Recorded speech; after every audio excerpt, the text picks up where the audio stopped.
Hello friends, welcome to Madras family vlogs. இன்றைக்கி பாட்டிக்கு காரியம் அப்படிங்கிறதால வீட்டில் எல்லாருமே கிளம்பி போயிட்டாங்க. வீட்டில் மஞ்சள் குங்குமம் வைக்கக்கூடாதுன்னு சொல்லிட்டாங்க. ஸோ அதை தவிர்த்து மீதியெல்லாம் க்ளீன் பண்ணி வச்சுட்டோம். பாட்டியோட நிலத்தில் இந்த கொய்யாப்பழம் வந்து காய்ச்சிருந்தது. அதை வந்து தம்பி பறிச்சுட்டு வந்து கொடுத்துருந்தான்.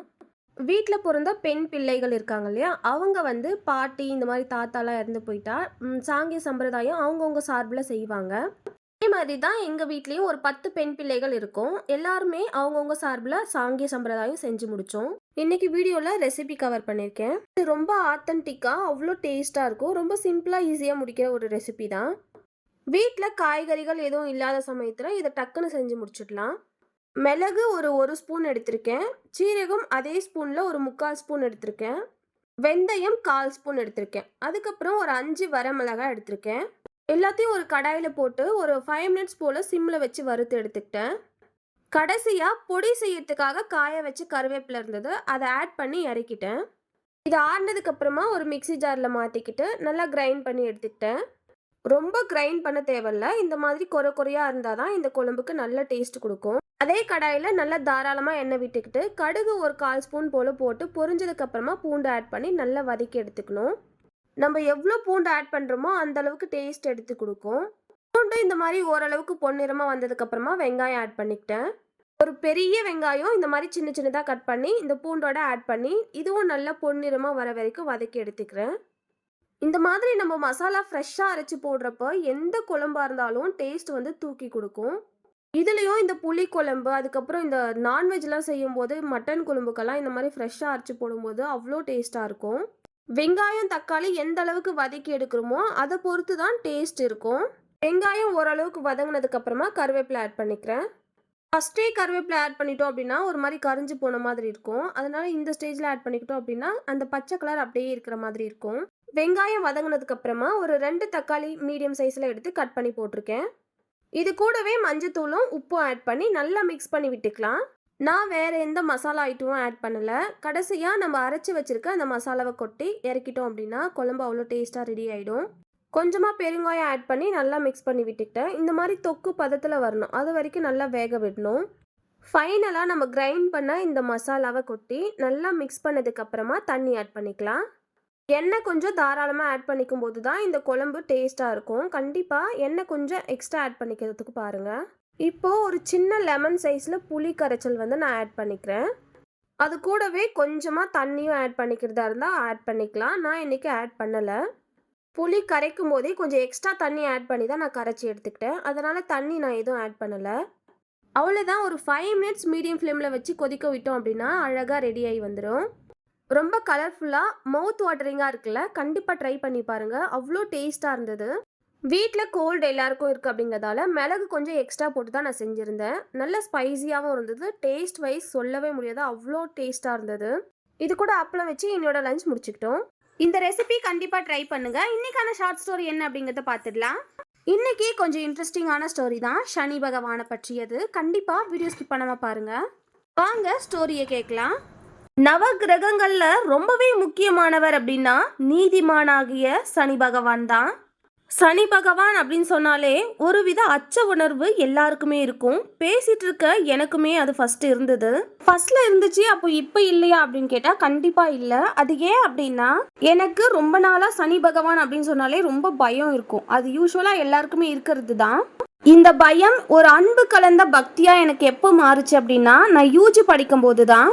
அப்படி என்ன யூஜியில் வந்து நடந்துச்சு அப்படின்னா, ஜீ தமிழில் சங்கடம் தீர்க்கும் சனி பகவான் அப்படின்னு சொல்லிட்டு ஒரு சீரியல் போயிட்டு இருந்தது. அந்த சீரியலை ஸ்டார்டிங்லேருந்து எண்டிங் வரைக்கும் ஒரு 3 டைம்ஸ் மேலே நான் பார்த்துட்டு இருப்பேன். ஸோ அந்த சீரியல் பார்த்ததுக்கு அப்புறமா ஒரு பயமே எனக்கு இல்லை. அந்த பயம் அப்படிங்கிறது போயிட்டு ஒரு அன்பு கலந்த பக்தியாக மாறிடுச்சு. அதுக்கு முன்னாடி எல்லாம் நவகிரகங்கள் சனி பகவான் ஸ்டாச்சு கிட்ட போனாலே எனக்கு கொஞ்சம் பயமாவே இருக்கும். அந்த சீரியல் அவ்வளோ மாற்றத்தை எனக்குள்ள கொண்டு வந்துச்சு. ஓகே, ஸ்டோரியிலேருந்து நம்ம வேற எங்கேயோ போயிட்டோம். Back to story. ஒரு சிலர் பார்த்தீங்கன்னா ஜோதிடம், சாங்கியம், சம்பிரதாயம், தெய்வங்கள் மேலேயே நம்பிக்கை இல்லாம இருப்பாங்க. அந்த மாதிரி நம்பிக்கை இல்லாதவர்கள் கூட சனி பெயர்ச்சி அப்படின்னு சொன்னாலே அவங்களோட ராசி எப்படி இருக்கு அப்படிங்கறதுல கண்டிப்பா ஆர்வம் காட்டுறாங்க. ஸோ அப்பேற்பட்ட சனி பகவானுடைய பிறப்பு குறித்த புராண கதையை தான் இந்த பதிவில் நான் சொல்லியிருக்கேன். ரொம்பவே பழமை வாய்ந்த புராண கதைகள்ல சனி பகவானுடைய பிறப்பு மற்றும் சூரிய தேவர் சனி பகவானை கைவிட்ட கதை ஒன்று. இந்துக்கள் ரொம்பவே பயப்படுற ஒரு தெய்வம் அப்படின்னா அது சனி பகவான் தான். அப்படி பயப்பட வேண்டிய அவசியமே கிடையாது. சனி பகவான் தண்டனை மட்டுமே கொடுப்பவரா அப்படின்னா கண்டிப்பா இல்ல. அவரோட முழு நேர வேலை அப்படின்னா ஒருவரோட தவறான செயல்களை கணக்கிட்டு அப்பப்போ அதற்கேற்ப தண்டனைகளை வழங்குவதுதான். கர்ம பலன்களை வழங்குவதில் இவருக்கு நிகர் வேறு எவருமே கிடையாது. இந்து மதத்தில் அவருக்கு அஞ்சாதவர் என்பவர் எவருமே கிடையாது. சூரிய சித்தாந்தத்தில் குறிப்பிட்டுள்ளபடி தவறு செய்பவர்களுக்கு உரிய நேரத்தில் உரிய தண்டனை வழங்கும் ஆற்றல் கொண்டவர் சனி பகவான் மட்டுமே. பொதுவா ஒரு மனுஷன் சனி திசையில இருக்கான் அப்படின்னா அவனுக்குள்ள பயம் அப்படிங்கறத உருவாக்கி கொண்டே இருப்பாராம் சனி பகவான். அதுலயும் யாராவது தவறான பாதையில போறாங்க அப்படிங்கிற பட்சத்துல அவங்களுக்கு மரண பயத்தையே காண்பிக்கிறதுல வல்லவர் அப்படின்னு சொல்றாங்க. சிவபெருமானை நோக்கி சனி பகவான் கடுமையான தவம் புரிந்து அதற்கு பிரதிபலனாக சிவபெருமான் ஒரு வரமும் கொடுக்கிறாரு. அது என்ன வரம் அப்படின்னா மனிதர்களின் தவறுகளுக்கு ஏற்ப தண்டனைகளும் அவர்களின் நல்ல செயல்களுக்கு வெகுமதியும் தரும் வரத்தை தான் சிவபெருமான் சனி பகவானுக்கு வழங்கியுள்ளார். அது மட்டும் இல்லாம கடவுள்களுக்கும் அசுரர்களுக்கும் தேவர்களுக்கும் கூட அவர்களின் செயல்களுக்கு ஏற்ப தண்டனையையும் பரிசுகளை வழங்க சனி பகவானால் மட்டுமே முடியும்.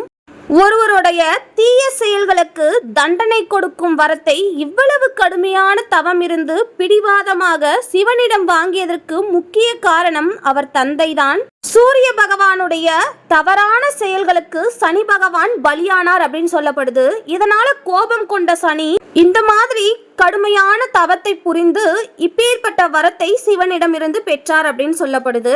சாயாதேவி சூரிய பகவானுடைய மனைவி. சனி பகவான் கர்ப்பத்தில் இருந்த போது அவர் சிவபெருமான் மீது தீவிர பக்தியில் இருந்திருக்காங்க. தன்னுடைய உடல், பொருள், ஆவி அப்படின்னு சொல்லி எல்லா விதத்திலையுமே சிவபெருமானை மட்டுமே நினைத்து கொண்டிருந்ததால் அவர் தன் ஆரோக்கியத்தை பற்றி சிந்திக்க தவறிவிட்டார் அப்படின்னு சொல்றாங்க. இதனால சாயாதேவியோட ஆரோக்கியம் அப்படிங்கிறது ரொம்பவே மோசமான நிலைக்கு வந்திருக்கு. சாயாதேவியின் உடல்நிலை மோசமா போயிட்டு இருந்ததால வயிற்றிலிருந்த குழந்தையோட நிலைமையும் பாதிப்படைஞ்சிருக்கு. இதனால சூரிய பகவானுக்கு ரொம்பவே கோபம் வருது. தன்னோட மகன் தன்னை போல பிரகாசத்துடனும் வலிமையுடனும் இல்லாததால சூரிய பகவான் சனியை தன் மகனாக ஏற்றுக்கொள்ள முடியாது அப்படின்னு சொல்லிடுறாரு. அது மட்டும் இல்லாம தன்னோட மனைவியான சாயாதேவியையும் ஏற்றுக்கொள்ள மறுத்துடுறாரு. நிராகரிச்சதால தாயும் மகனும் ரொம்பவே அவமானப்படுத்தப்பட்டு பெரிய துன்பத்திற்கு ஆளாகிறாங்க. இந்த காரணத்தினால சனி பகவான் என்ன செய்யறாரு அப்படின்னா தன்னோட தந்தைக்கு சமமான சக்தி மற்றும் பார்வையை பெறுவதற்காக தன்னோட குழந்தை பருவத்தையும் இளமை பருவத்தையும் தியாகம் செஞ்சு சிவபெருமானை நோக்கி கடுமையான தவம் செய்கிறாரு. சனி பகவானுடைய மிகுந்த பக்தி மற்றும் நோக்கத்தால் ஈர்க்கப்பட்ட சிவன் அவருக்கு வரத்தையும் கொடுக்கிறாரு. இதன் மூலம் அவர் தண்டனைகளையும் வெகுமதிகளையும் வழங்குவதற்கான உரிமையையும் அதிகாரத்தையும் பெறுகிறார். இந்த வரத்தை பெற்றதால சனி பகவான் ஒரு தெய்வீக நிலையை அடைந்து விடுகிறார். சூரிய சித்தாந்தத்தின்படி சனி பகவான் தீய காரியங்கள் செய்பவர்களின் மீது அவருடைய வக்ர பார்வையை வீசும் நித்தியத்துவத்தை அடைகிறார். சனி பகவானுடைய சக்தியை கொண்டு எந்த கடவுள்களுக்கும் அசுரர்களுக்கும் தேவர்களுக்கும் அவரின் செயல்களுக்கு ஏற்ப தண்டனையும் பரிசும் கொடுக்க அவரால் முடியும். அவருடைய தந்தையான சூரிய பகவானை சனி பகவானின் மிருகத்தனமான பார்வையால் தண்டித்தார் அப்படின்னுட்டு புராண கதைகள் சொல்லுது. வஞ்சகம் மற்றும் துரோகம் செய்பவர்கள், பாவங்களை பற்றி பயப்படாதவர்கள், மற்றவர்களுடைய பொருட்கள் மீது ஆசை கொள்பவர்கள், மற்றவர்களின் வாழ்க்கையை கெடுப்பவர்கள் என யாரும் சனி பகவானிடமிருந்து தப்பவே முடியாது. அவரவர் தவறுகளுக்கு ஏற்ற தண்டனை கண்டிப்பாக அவர்களுக்கு கிடைத்தே தீரும். சனி பகவானுடைய கடுமையான பிடியிலிருந்து தப்பிக்க ஹனுமனை வழிபட சொல்லுவாங்க. அந்த பரிகாரத்தை தெரிஞ்சுக்கிறதுக்கு முன்னாடி அந்த புராண கதைகள் 2 இருக்கிறது. அது என்ன அப்படிங்கறத தெரிஞ்சு வச்சுக்கோங்க. ஹனுமன் சனி பகவானுடைய கர்வத்தை அடக்கி ஒரு பாடம் கற்பித்தார் அப்படிங்கிறது ஒன்று. மற்றொன்று, ராவணனின் சிறையிலிருந்து சனி பகவானை ஹனுமன் எவ்வாறு மீட்டார் அப்படிங்கிறது இன்னொரு புராண கதை. 9 கோள்கள் அமைந்திருக்கும் நவ கிரகத்தின் தலைவன் சூரிய பகவான். அவர்தான் ஆஞ்சநேயரின் குருவாக திகழ்கிறார். தன்னுடைய குருவிற்காக எதையும் செய்ய தயாராக இருந்தவர் ஆஞ்சநேயர். தன் குரு தட்சணையை செலுத்துவதற்காக ஏதாவது கட்டளையிடும்படி சூரிய பகவானிடம் வலியுறுத்துகிறார். சூரிய பகவான் தனக்கு எந்த தட்சணையும் வேண்டாம் அப்படின்ட்டு ஹனுமனுக்கு பல முறை சொல்லிட்டாரு. இருந்தாலும் ஹனுமனுடைய பிடிவாதத்திற்கு சூரிய பகவானால ஈடு கொடுக்க முடியல. அதனால சூரிய பகவான் தன் மகன் சனி பகவானை வீட்டிற்கு அழைத்து வரும்படி ஹனுமனுக்கு சொல்றாரு. சனி பகவான் வேறு எவரும் இல்லை, எனக்கும் சாயாதேவிக்கும் பிறந்த மகன்தான். அது மட்டுமல்லாமல் யமா மற்றும் எமிக்கு மூத்த சகோதரர் தான் சனி பகவான் அப்படின்னு சொல்லி அனுப்புறாரு. இந்த கோரிக்கையை ஏற்றுக்கொண்டு சனி பகவானை சந்திக்க ஹனுமன் புறப்படுறாரு. ஹனுமன் சனி பகவானை சந்தித்து சூரிய பகவான் சொன்னதை எல்லாத்தையும் சனி பகவானுக்கு சொல்றாரு. ஆனா சனி பகவான் தனது தந்தையின் கோரிக்கையை நிராகரித்திடுறாரு. அது மட்டும் இல்லாம ஹனுமனுடைய தோற்றத்தையும் வாளையும் பார்த்து கேலியும் செய்யறாரு. சனி பகவானுடைய இந்த கர்வத்தை பார்த்த ஹனுமன் அவருக்கு ஒரு பாடம் கற்பிக்க நினைக்கிறார். ஹனுமன் உடனே சனி பகவான தன்னோட வாளால சுற்றி ரொம்பவே இறுக்கமா இருக்க ஆரம்பிக்கிறாரு. ஒரு கட்டத்துல சனி பகவானுக்கு வலி தாங்க முடியாம அழுக ஸ்டார்ட் பண்ணிடுறாரு. அதுக்கப்புறமா தன்னுடைய தவறை உணர்ந்த சனி பகவான் தன் சக்தியை இனிமேல் தவறுதலாக பயன்படுத்த மாட்டேன் அப்படின்னு சொல்லிட்டு ஹனுமனுக்கு வாக்கும் கொடுக்கிறாரு. அதோடு மட்டும் இல்லாம சூரிய பகவானுடைய கோரிக்கையை ஏற்று வீடு திரும்புவதாகவும் உறுதி செய்கிறாரு. ஹனுமனின் இச்செயலால் சனி பகவானின் உடல் முழுக்க காயமடைஞ்சிடுது. ஹனுமனே அவருடைய வலியை குறைப்பதற்காக எண்ணெயை கொடுத்து அதனை உடல் முழுவதும் பூசிக்கொள்ளுமாறு சொல்றாரு. ஹனுமன் கொடுத்த அந்த எண்ணெயினால சனி பகவானுக்கு வலி பறந்து போயிடுச்சு. இதனாலதான் சனிக்கிழமைகளில் ஹனுமன் பக்தர்கள் சனிக்கு எண்ணெய் ஊற்றி வழிபட்டு வந்தால் சனி பகவானின் தொந்தரவிலிருந்து தப்பிப்பார் அப்படிங்கிறது ஐதீகம். சனி பகவானுடைய கோபத்தை எதிர்கொள்பவர்கள் யாராக இருந்தாலும் ஹனுமனின் உதவியை நாடினால் அவர்களை துன்புறுத்தாமல் மன்னிக்குமாறு சனியை கேட்டுக்கொள்வார் அப்படிங்கிறது புராணம். இதன் மூலமா நான் என்ன சொல்ல வரேன் அப்படின்னா, யாராக இருந்தாலும் தண்டனை அப்படிங்கிறது கண்டிப்பாக கிடைக்கும். நீங்கள் தவறு செய்கிறீர்கள் அப்படிங்கிற பட்சத்துல தண்டனை அப்படிங்கிறது குறையாது. நீங்கள் தீமையை செய்யவில்லை அப்படிங்கிற பட்சத்துல சனி பகவானை பார்த்து பயப்பட வேண்டிய அவசியமே கிடையாது. கர்ம பலனை அளிப்பவர் தான் சனி பகவான். கர்மா இஸ் பூமரங் அப்படின்னு சொல்லிட்டு இந்த பதிவை நான் முடிச்சுக்கிறேன். இந்த ஷார்ட் ஸ்டோரி உங்களுக்கு பிடிச்சிருக்குன்னு நம்புறேன். ஸோ கிவ் அவே கிஃப்ட் வந்து உமா அப்படின்னு சொல்லிட்டு அவங்களுக்கு தான் நான் வந்து ப்ரெசென்ட் பண்ண போகிறேன். நான் வந்து 6 ஃப்ரேம் 2020 அப்படின்னு சொல்லிட்டு நான் வந்து அனௌன்ஸ் பண்ணியிருந்தேன். பட் ஒரு சில ரீசன்ஸால் கிவ் அவே நான் ஸ்டாப் பண்ணிட்டேன். எனக்கு கண்டினியூஸாக பார்த்து கமெண்ட் பண்ண உங்களை வந்து என்னால் ஸ்கிப் பண்ணிவிட்டு போக முடியாது அப்படிங்கிற ரீசன்னால் உங்களுக்கு வந்து 3 ஃப்ரேம் போல் நான் வந்து கிஃப்ட் பண்ணலாம் அப்படின்னு யோசிச்சிருக்கேன். நான் ஃபஸ்ட்டு கிவ் அவே அனௌன்ஸ் பண்ணும்போது 6 ஃப்ரேம் சொல்லியிருந்தேன் இல்லையா, அதிலிருந்து ஒரு 3 ஃப்ரேம் நீங்கள் வந்து சூஸ் பண்ணி சொல்லுங்கள். கிஃப்ட்டை அனுப்புறதுக்காக உங்களோட காண்டாக்ட் டீட்டெயில்ஸ் எனக்கு வேணும். டிஸ்கிரிப்ஷனில் என்னோட வாட்ஸ்அப் நம்பர் நான் வந்து கொடுத்துருக்கேன். அதில் ஹாய் சொல்லிவிட்டு உங்களோட டீட்டெயில்ஸ் எனக்கு சொல்லுங்கள். நீங்கள் எந்த ஃப்ரேம் சூஸ் பண்ணியிருக்கீங்க அப்படிங்கிறதையும் எனக்கு லிஸ்ட் அவுட் பண்ணி சொல்லிவிடுங்க. என்னென்ன ஃப்ரேம் அப்படிங்கிறத நான் இன்னொரு வாட்டி உங்களுக்கு ரிமெம்பர் பண்ணுறேன். ஃபஸ்ட்டு வாஸ்து லக்ஷ்மி நம்ம வீட்டுக்குள்ளே என்ட்ரன்ஸ் ஆகும்போதே நிலைவாசலுக்கு மேலே வந்து நம்ம உள்ளே வர மாதிரி மாட்டி வைக்கிற அந்த ஃப்ரேம். அதுக்கப்புறமா சிவபெருமானுடைய ஃபேமிலி ஃப்ரேம் யூஸ்வலாக இல்லாமல் அதில் அசோக சுந்தரியும் இன்க்ளூட் ஆகிருப்பாங்க. அதுக்கப்புறம் வராகி அம்மனுக்கு ரெட் கலர் சேரீ வேணுமா இல்லைனா க்ரீன் கலர் சேரீ வேணுமா அப்படிங்கிறதையும் நீங்கள் கண்டிப்பாக மென்ஷன் பண்ணி சொல்லிடுங்க. அதுக்கப்புறம் அன்னபூரணி தேவி, அதுக்கு வந்து க்ரீன் கலர் சேரீ தான் நான் வந்து கொடுத்துருக்கேன்.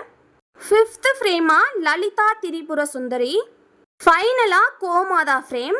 ஸோ இந்த 6 ஃப்ரேம் தான் நான் கிவ் அவேக்கு அனௌன்ஸ் பண்ணியிருந்தேன். உங்களுக்கு இந்த ஃப்ரேமில் இருந்து எந்த 3 ஃப்ரேம் வேணுமோ அதை கரெக்டாக வந்து எனக்கு மெசேஜ் பண்ணிவிடுங்க. கீழே டிஸ்கிரிப்ஷனில் என்னோட வாட்ஸ்அப் நம்பர் இருக்குது. கண்டிப்பாக காண்டாக்ட் பண்ணி உங்களோட டீட்டெயில்ஸ் சொல்லிவிடுங்க. ஸோ அவ்வளோதான். இந்த வீடியோ பிடிச்சிருந்தா லைக் அண்ட் ஷேர் பண்ணிவிட்டு நம்ம சேனலை சப்ஸ்கிரைப் பண்ணாமல் இருந்தீங்கன்னா கண்டிப்பாக சப்ஸ்கிரைப் பண்ணி வச்சுக்கோங்க. அடுத்த கிவ் அவே 5K சப்ஸ்கிரைபர்ஸ் அப்படி இல்லைன்னா 10K சப்ஸ்கிரைபர்ஸ் வந்ததுக்கப்புறமா நான் அனௌன்ஸ் பண்ணுவேன். ஸோ மெட்ராஸ் ஃபேமிலி விலாக்ஸ்க்கு சப்போர்ட் பண்ணுங்க. தேங்க்யூ. சனி பகவானோடைய ஸ்டோரி உங்களுக்கு பிடிச்சிருந்துச்சா அப்படிங்கிறத கீழே கமெண்ட் செக்ஷனில் சொல்லுங்கள். அது கூடவே நெக்ஸ்ட் என்ன ஸ்டோரி வேணும் அப்படிங்கிறதையும் கண்டிப்பாக மென்ஷன் பண்ணி சொல்லுங்கள். டாடா பாய்.